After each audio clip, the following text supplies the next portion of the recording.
Sup everybody, and it's Jay-Z. So today guys, we are back for another reciting video of my brother couldn't say what my crush did to him for 5 years. And it's my story animated, and guys, this is my second video for just one day. Today is Thursday guys. And I'm going to put this in the link, and I think I don't remember if I but I think I will like it. And also guys, I am going to link you about my first channel. It's called MasterNinja Gamer. And before I get started, make sure you hit the subscribe button, like it if you love it, and ring the bell for me, and comment down below, and let's get started. Boom. Stay home, stay safe. Parked in the driveway, I gave one more look to the house guys, I grew up in. Like One of my friends once called it the House of Horrors. My 5 brothers and I decided that we've had enough of my parents' controlling behavior. It started when I was only a little girl.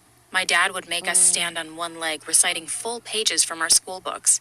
If we made only one mistake, he would yell and scream at us for hours on end, sometimes even letting us go to bed hungry. My oldest brother, EJ, would always promise us, one day, I'm going to... What? Yo, you're... Seriously, I hate this ad! There we go. to save up enough money to get us all out of here. And finally, that day has come. EJ bought a big caravan with money he had saved up over the years working in a local convenience store. Yeah, that's All nice. 6 of us could fit comfortably in it. My youngest brother was still in the house. My parents, as usual, laid passed out on the couch. EJ yelled from behind the steering wheel, "Hurry up, before they wake up!" Tom rushed out of the house. Just as he was about to put his last bags in the caravan, my parents came running out of the front door. "Where the hell are you going?" screamed my mom. My dad came rushing towards us with his fists in the air. "We will find you. You can't hide from us," yelled my dad. Your My parents are youngest evil. brother was too slow, and my mom got a hold of him and pulled him down to the ground. We were always so scared of my parents, but not on that day. The rest of us jumped out of the caravan and shoved my mom off of my little brother. Attack! For the first time in their life, my parents looked defeated. My mom let go That's of the Tom. first We time. all got into the caravan and EJ started to drive away. My Bye. parents were yelling and Bye, screaming, parents, waving their losers. fists. All 6 of us started laughing with relief and actual pure They joy. have their own What shall we victory. do, and where shall we go? The world was open to us. I was the second youngest, so I didn't really have a say, but I loved spending time with all of them and trusted my brothers She's with the all only my girl? heart. We decided to drive through the night. 2 of my brothers took turns driving while the rest of us slept. My brothers weren't the neatest of beings, and all of them can snore really loud. I couldn't fall asleep because it sounded as if the caravan's roof might just lift up from their snoring. I looked at the stars through the caravan window. A family in a smaller brown caravan was driving next to us. In the back, also looking at the stars, was the most beautiful boy I've ever seen. He had dark hair, soft eyes, and a strong up? jawline. He saw that I was staring at him. I tried to pretend not to see him, but I blushed bright red. He smiled and waved at me. I shyly waved back. He That's took what my out a blank classmates would piece of do, paper guys. and started writing Blush. something on it. He lifted it and it read, "I like your smile." At that moment, one of my older brothers closed the window curtain in front of my face. "No boys until you're 18, he said, and went back to bed. When I opened the curtain again, he was gone. The next day, we drove cross-country, Wait, are you passing a bee? farms with animals, beautiful grasslands, and I some bet rivers. it's real or EJ fake. suggested that we stayed the night at a Whatever caravan it park. is. We parked the caravan and started wandering around the park. I couldn't believe it. Parked in one of the stands was the brown caravan. "Hey, you," said a soft voice behind me. It was the boy from the road. "Seems like you're following me," he said. "Hey, my name is Mindy," I giggled. How old are you? We started to chat. Are you We had so 16 much or in common. 17? I felt butterflies in my stomach. After talking for only a few minutes, my older brother called me from across the caravan park. Hey! "I have to go. Sorry," I said. The boy whispered, "Meet me at the river's edge at 12 p.m. tonight." I nodded. That night, I waited for all my brothers to snore, and then I snuck out of the caravan. I couldn't wait to see him again. He was standing next to the river's edge under a big oak tree, looking more handsome than before. In his hand was a wildflower. He gave it to me and basically started proclaiming his love to me. We kissed in the moonlight. Oh God. It was an no. instant connection. Oh God.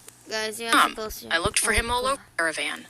I thought my brothers would be livid that I wandered around at night, but instead, I walked into another kind of war zone.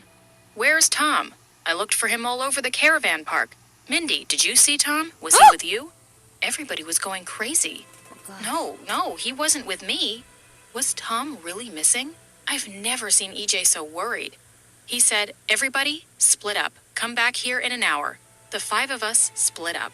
We looked everywhere. What if it's a kid? Asked at reception, down by the river, in the bathrooms, and even deep into the surrounding woods. But we couldn't find him. We yelled and asked everyone. Jack even helped phoning the local police, but they said they can't help us since it hasn't been 48 hours since he has gone. EJ said, we can't rely on authorities. We'll figure it out. We always do. We got in the caravan and started looking for Tom, driving on gravel roads, steep roads, and deserted roads, all situated around the caravan park. But if you guys seen this, do not ever spoil it. It was getting dark. EJ suggested that we go back to the caravan park in hopes that Tom would have pitched up there. We drove for hours on a gravel road, but we were completely lost.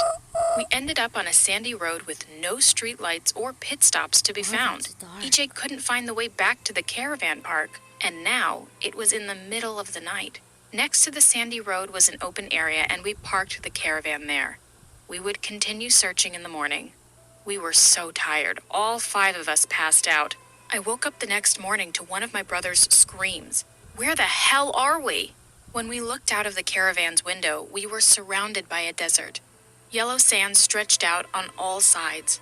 We were completely lost. My parents never allowed us to have mobile phones, so we couldn't phone for help.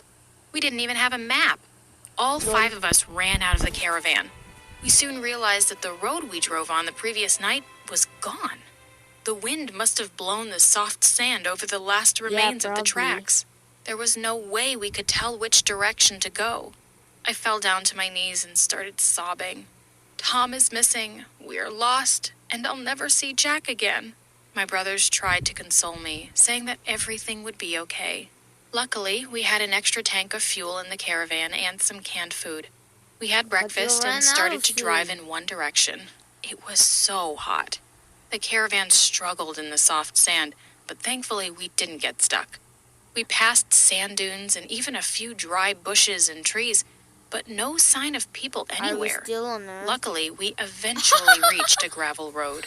Seriously? We drove the whole day. There was nothing in you sight. Guys are always Finally, on Earth. the desert started to turn into grasslands. You guys are By already nightfall, on Earth. Seriously? we still haven't found any sign of civilization. We stopped the caravan for the night. Before sunrise, I could hear EJ starting the engine of the caravan. Guys, I just added the last bit of fuel. We need to find something soon. After hours of driving, EJ finally spotted a cabin in the distance. Woohoo! He yelled in ecstasy. We hoped that there would be people in the cabin that could help us. We knocked on the door. Hello? Anyone home? But there was no one. As we entered the cabin, I got a really weird feeling. On the walls were pictures of children, all of different ages and races. There were toys scattered around the home. It didn't seem like anyone had lived here for quite some time. Everything was dusty and dirty. Of course, my brothers were looking for food in the kitchen. There wasn't any food, but there were bags of candy, chips, soda, and chocolates. This was probably like an old toy museum or something, said one of my brothers. More like a house with freaks, said the other. It seemed like we could help ourselves to as much candy as we wanted, and we did. My brothers completely indulged themselves in chocolates, candy, and jelly beans. While stuffing our faces, we started driving again. About 3 hours later, the caravan ran out of fuel. Oh no! Yelled EJ. It stopped in the middle of the gravel road. We were completely stranded and didn't know where we were. For 5 days, we lived in the caravan, eating candy for breakfast, lunch, and dinner. We were miserable. My brothers started fighting. We thought of walking, but we didn't want to leave the caravan. It was our home. Thoughts of Tom made us feel sad. Was he also lost? Was he thinking of us? Then, on the 5th day, a miracle happened. A small brown caravan came driving from afar. It was Jack and his family. They stopped and gave us water. I jumped up and gave Jack a big hug. I probably smelled really bad since I haven't showered in a week. His parents offered to give us a ride to the nearest town. They knew the area pretty well. We all got into their caravan. My 4 brothers and I sat close together. We were too big for their small caravan. Lol. For some reason, Jack's parents...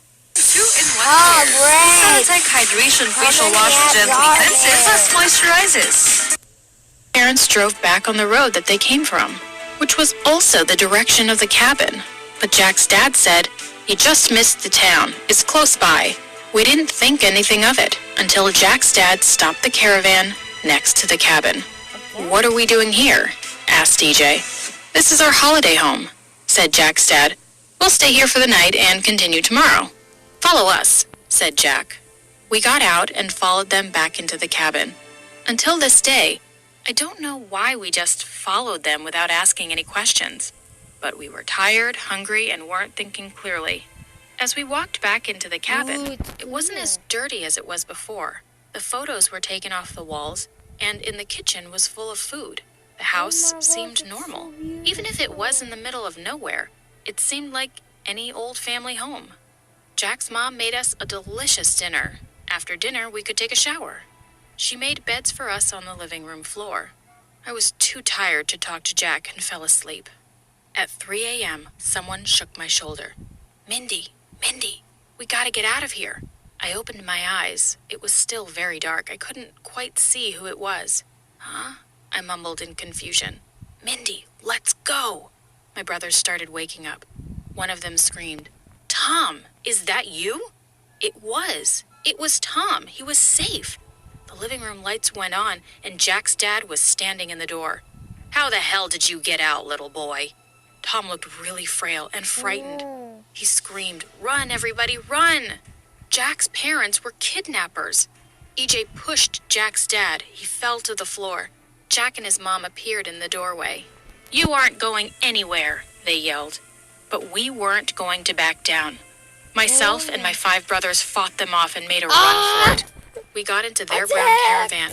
Luckily, the key was still in the ignition and drove off as fast as we could. We kept looking behind us, wondering if Jack and his parents would catch up with us. Brown caravan. Luckily, the key was still in the ignition and drove off as fast as we could. We kept looking behind us, wondering if Jack and his parents would catch up with us. We didn't know if they had another car stored somewhere nearby. Eventually, we spotted our caravan down the road. Luckily, there was an extra can of fuel in the brown caravan. So we used it to start the engine of our caravan. We decided to drive in both vehicles.